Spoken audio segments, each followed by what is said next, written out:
Let's take a little look at where things have been going a bit easier in the transfer market for Manchester United. Andre Onana and his presentation, all official now, the goalkeeper. I am now convinced. What?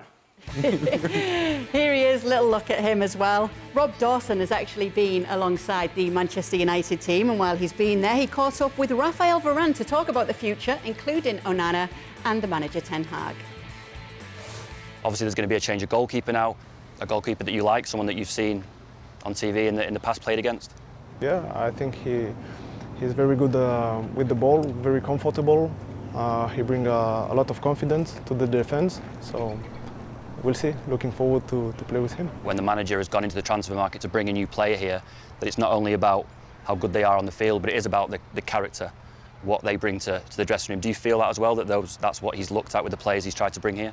Yes, I think so, because yeah, the difference between a good team and a top team, sometimes it's something mental. So we need to believe, we need that determination, and I think the character of the players is something important. We've had it announced that there's going to be a new captain, Bruno Fernandes. When you look at the captaincy, for example, that the manager is not afraid to make those big decisions. I mean, it is a big decision, but the manager hasn't been afraid to make those. That it must give the dressing room confidence that he's happy to make those decisions.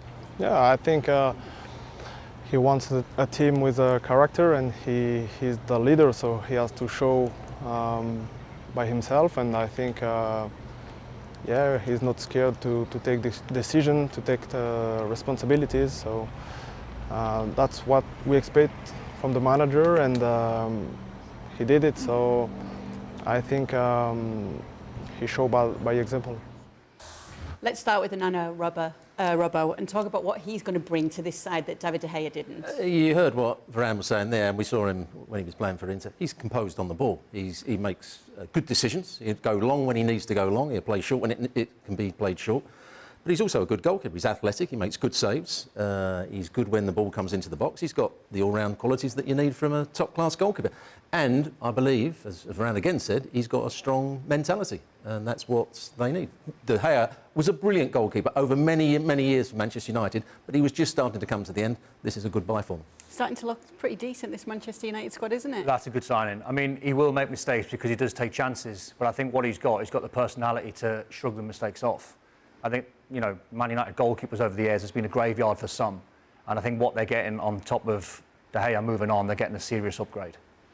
Talking about Ten Hag then, because we just heard Varane saying that, and Rob Dawson reiterating the fact that we know Erik Ten Hag isn't afraid to make the big decisions. We heard that Bruno Fernandes is going to be the new captain. What do you make of this decision? Well, I think we have seen evidence that Ten Hag is not afraid of making a big decision in the way that he handled the Cristiano Ronaldo situation. So from then on, I think everybody in that locker room knew very well who indeed is making decisions, who indeed is in charge. And so Ten Hag taking this opportunity and saying, okay, Bruno Fernandes is our guy. It's not Harry Maguire.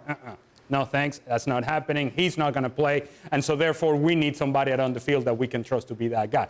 I think it gives more responsibility to Bruno Fernandes, which I believe, hopefully from a Manchester United perspective, could potentially elevate his game where he can no longer just kind of go missing at times, which he has a tendency to do and has had a tendency to do when he's on. And he's interested, and he's into it, and he's not concerned about everything else that is going on the field, but he's concerned about playing his game. Bruno Fernandes is a very good player for Manchester United. I think the captaincy forces him to have that level of focus on a more consistent basis. Wasn't he not the captain when they lost 7-1 to Liverpool? And his captaincy was criticised heavily because he sulked and he went out the game.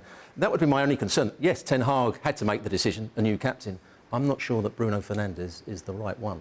So who would be the right one? I would go for Varane. There's a player that's got great experience. There's a player that has been a winner. He's a calm, composed character. I think he would be a good captain. I think the reason, and that would be the obvious choice, and I don't disagree with you, I think there's a sense that Raphael Varane has been led many a times by the guy who plays alongside him, and that he's not quite comfortable enough to be in that sort of position to be the direction giver. He's more of the direction taker.